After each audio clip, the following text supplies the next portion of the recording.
Welcome to the Social Podcast, where no discussion or debate is off limits. Let's kick this show off. We'd like to welcome back actor and comedian Miguel Rivas. Hello. Hi. Thanks for having me. Welcome back. Welcome back. All right, everybody, I don't know if you've heard this story. The race to find a new federal NDP leader is currently underway, but there is a specific campaign rule that's making the headlines. CTV News is reporting that to get their name on the ballot, candidates must gather 500 signatures from party members, but at least 50% of those signatures must come from people that do not identify as cis men.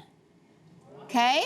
Let that sink in for a second. So is this, though, the right way to ensure that your party leader has greater reach beyond maybe, the dominant population? What do we think? Let's man down on this. What do you think? Listen up, bros, okay? Sorry.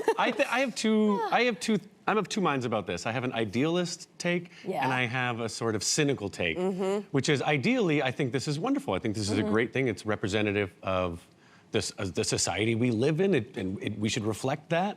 But I also don't think that this is going to be a particularly winning strategy, only because it's the type of thing that people who already support will be very favorably receptive to, and people who don't support it, they're not going to switch to the NDP because of something like this. Great point. You know what I mean? Yeah. And also, you're not widening the tent. That's what I mean. And the other cynical take for me is the whole signature thing for getting on a ballot and stuff is kind of not real, isn't it? You can just get anyone to get signatures. It seems easy. I see what you mean. I just mean you got to get 100 signatures. You're you can get 100 signatures from your party very easily. Okay. I hear what you're saying. So this to me it's just very performative. It's a good message, but it's very performative. Interesting. I mean, I agree. It does seem a bit performative. I also like it in theory, but I feel like right now in this particular time, I guess the cynic in me goes, okay, what are some of the reasons why Jagmeet Singh stepped down? I think many people would say he experienced a lot of racism, and there was a lot of people who did not like him just by the very nature of his cultural background. And so, if we keep that in mind as that being a piece of it, if we open up the pools, it's great. I love it. There's a woman from Edmonton named Heather McPherson who it looks like maybe a front runner to be on the ballot. Yeah. But then I just think about fast forward. I don't feel like we're in a cultural moment where people are going to vote for a woman. I feel like right now we're in the time where it's just going to be another white man. We saw what happened to the South when Kamala Harris was trying to go forward. I feel like we are in a time right now where everyone has decided that the white middle-aged man is the person who we want in charge. I don't like it, but I feel like that's where we're headed. I think I disagree, but I don't know if I can argue otherwise, but I'm going to try. Because when someone as progressive as Bernie Sanders sort of warns against over supporting identity politics or what's the word? Yeah, overemphasizing identity politics. It sort of made me sit back and listen, because he said that the Democratic Party focused too much on identity politics, and it wasn't the main cause, but it didn't help them, certainly with the 2016 election and the 2024 election. And I think he sort of argued that we should be putting class politics ahead of identity politics. And I think, I don't know. You're very optimistic that we've gotten to a point where it doesn't really matter anymore? I think it matters a lot. I think it matters. You go. Well, I was going to say, listen, if you are an NDP supporter, you already know this, you love this, it's just part of what the party is. That's right. The NDP party, it emerged in the early 60s as the party for the working person, for the farmers, the union workers, the working blue class person. That's how the party evolved. So if you're NDP, you already get that. Yeah. So to put it as at the front door, as your signpost, it's a little redundant. I agree with it. I think it's wonderful. But to lead with it, I don't think is actually really smart. I would actually argue in these times, which we are increasingly seemingly spinning into the dark ages again, thanks to the United States, what I would say is you have the support of a lot of diverse communities. Don't you actually think you might need to get more support from cis men? I mean, Can I actually say the opposite? You're trying to get support from people who aren't cis men. you actually probably need their support right now. That's a great point. You were pummeled in the last general election. You went from having third-party status, you are barely alive as a political party. You have barely 6% of the vote, and you're still trying to take your pool and make it smaller? Yeah. Cast a wider net, y'all. I mean, bring the white man in. I hate to say it. Yeah. Look at this. Look at this table. The social is 75% female. Look, like here. So we are moving in the right direction. Correct. Right? That's the right answer. direction. Right answer. Okay, we're gonna move to this. A writer for The Atlantic says the high school reunion is dead, or at the very least in hospice care, thanks in large part to Facebook. So I don't know about you guys. I've never went to a high school reunion, but do you see the point of a high school reunion? Do you guys y'all into this? I do too. Some yes, some no. I've never been to one, but I would love to go to one, mostly because I have like maybe this cinematic version of what it would be like, and it would sort of be like the cool kids versus the nerds. Do you know what I mean? But that it would be like Revenge of the Nerds, because I bet the nerds are all doing really, really well in life right now. So I would want to sit back and I don't smoke, but I would pretend to smoke. And I would just watch it play out. Oh my gosh, wow. As maybe the only person up here who actually planned their high school. That is so believable. That is on brand. That's very believable. It's on brand. Okay, and it's funny because you mentioned Facebook in the intro. I wanted to take, you know how everybody, like ladies, we know this, so many ideas in the group chat, so many ideas in the Facebook group. You want to take it and take it out of the group chat and make it real. So I saw the Facebook groups, which were all the people from my high school. Shout out Robert F. Hall, Catholic Secondary School, Caledon, Ontario. And we were the first graduating class ever of the high school because we were there when it first came out. That was me too. Same with you, right? Yeah. So I thought it was special, but nobody was doing it. So I was like, well, Melissa, stop yapping and start doing. So I did it. And it was called the Sweet 16 High School Reunion because it was year 16. It was an odd number. I didn't know how to do that. Sorry. I guess the thing is that anybody who I know from high school, I still keep in touch with. Anyone who I want to know from high school, I still keep in touch with. Anyone who I don't, why do I want to see them again? Isn't it a bit, I dare say, like a bit of an either two reasons, like vanity, like you want to go in and be like, look how I did in life. Yeah. Or you want to hook up with your high school ex. Those are my only two theories that I think that is insight into Cynthia Loyst's mind. Also on brand. Very on brand. What do you think? Everyone, I think that there's a little bit of a cruelty to these sometimes that people don't. We all pretend that we want to go there to reconnect with everybody, but everyone wants to go there to be like, whose life didn't pan out the way they wanted it to. And also, whose life panned out exactly how we thought it would. Yeah. So, about that hot mic moment heard around the world.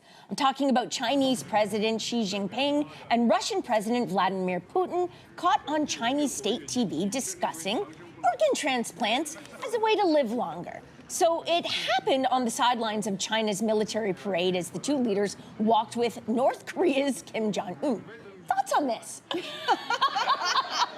What do we make? I was scared before, and I'm even a little bit more scared now. Yeah. What do they know that we don't know about science and life and everything? I know. It feels like we weren't supposed to hear that, and I kind of wish we didn't. But what I also see is I see like a weird sadness there. They remind me of the tech CEOs who want to live forever. And it's these authoritarians and these tech CEOs who want to control everything. And the one thing they can't control is death. So they fear it. And they do anything they can to stop the most inevitable thing that's going to happen. Sure. Also because they, like, if they have any belief in heaven and hell, they know maybe where they're going. Oh my God, I didn't even think about that, Cynthia. I'd be afraid That's such a good point. Okay, I'm going to counter. I agree. They are calling this the axis of evil. When I saw this story happen, that there was the security summit happening in China, led by Xi Jingping, Chinese President Vladimir Putin, Kim Jong-un, it felt like an Austin Powers movie where all the evil world leaders get together. I literally went, everybody, we need to watch this moment. So we're going to get funny in a second, but it's very serious what is happening. They are literally trying to create the opposite axis of control in the world. They've never all met together. And they've never all met together, and a lot of them have nukes, so that's nice. Moving on. So here's the thing. What I'm not terrified about is that they actually, unlike their American counterparts, seem to believe in science. So if I can go there for a second, if you guys are watching what's happening in the States, there was a huge hearing yesterday that everybody is talking about, the Health Secretary of the United States, Yes. Robert F. Kennedy Jr. He was grilled because he is notably anti-vax. He has gutted and fired everybody at the Centers for Disease Control. That literally kept the world from more people dying during the COVID, pandemic, et cetera. They're decidedly going anti-medicine, anti-science in the United States of America. If they are talking about immortality, at least I know that they believe in science. And I'll be honest, the next pandemic is going to come whether we want it or not. Wait a minute. Who's going to keep us alive? Is not China! Yeah, wait. We're having the same thought. Sort of. I think all three of us. Yeah, sort of. How is immortality related to science? Thank you. Because what they're talking about, like, if you actually listen, I am into this bro science. You're bro in this way. longevity. I'm a bro cis, okay? Yeah. And I love science, and there is a whole world of a lot of these tech guys. They call it bro science, the Huberman Lab fans, Andrew Huberman, Peter Attia, all these guys, they want to live forever. Biohacking, that's the word, right? And part of that is you have to understand, it's very pro-science. So they are at the cutting edge of what's the latest. And guess what? They are pro-vaccines. They are pro all of these things that are supposed to help us live longer. You need science if you want to live longer. Okay, but the idea of living longer, like... Yes to science. Well, yeah. Yes. Thank you. Thank you. But We're all like, what are we clapping for now? Science, immortality. I feel like the living to 150 or just living forever sounds less like progress and more like punishment because I won't have the money to live that long. Didn't you ever? Seriously, But though, these guys will. These guys, the common denominator behind all of it is we can't live to 100, well, at least I can't live to 150 because what would I live on? Didn't you read the Anne Rice vampire novels? The vampires are sad that they're alive forever. Yeah, it's true. They don't want to be alive forever. It gets old. I guess to go back to the science thing, so what they're talking about is harvesting organs from people and like doing more, better organ transplants. So the question, of course, that comes to, I hope, everyone's mind is where are they getting these organs from, maybe? And I say that because it actually is true that China has had a history of organ harvesting from executed prisoners. Make of that what you will. I'm okay with that. Okay. I am. I'm going to just pause. You If they were found guilty, But we know how flawed the justice system is. sure. Sorry. Can of worms. I just want let me just clarify before the internet comes for me. It's about Did you all organ. think this is what we were going to be talking about? No. Let me just be clear. Sorry, I don't want to interrupt. Let me be clear. Don't come for me, internet. I'm talking about organ transplants. We have a crisis in this country. People are dying on waiting lists waiting for organs. So I'm all pro for looking for ideas to get organs into people who need them.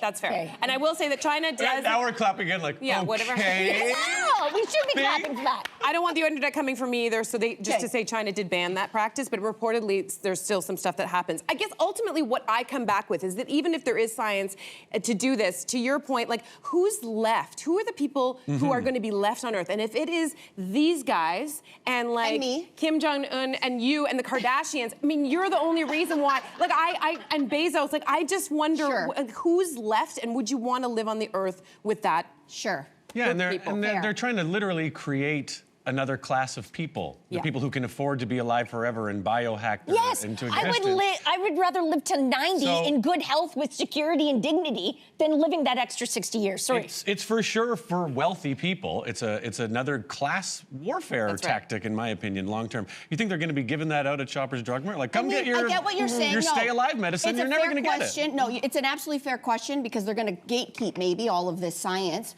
But if I can just sort of broaden this out, the reason why humans even have a possibility of living to 100 today, whether you are of lower class, and we do know that people of lower socioeconomic status have a lower longevity than those of higher. It's true. But in general, across the globe, we have increased our lifespan because of medicine and science. Yes, we have all benefited. Yes, that's true. I'm supposed to be dead already. If this was the Middle Ages, you would be dead. Done, We'd all be dead. Exactly. Okay, everybody. Well, that was lighthearted. I think. Miguel, thank you so much for joining us today. Thank you. Subscribe to the Social Podcast so you don't miss a fiery debate. Until next time, socialites.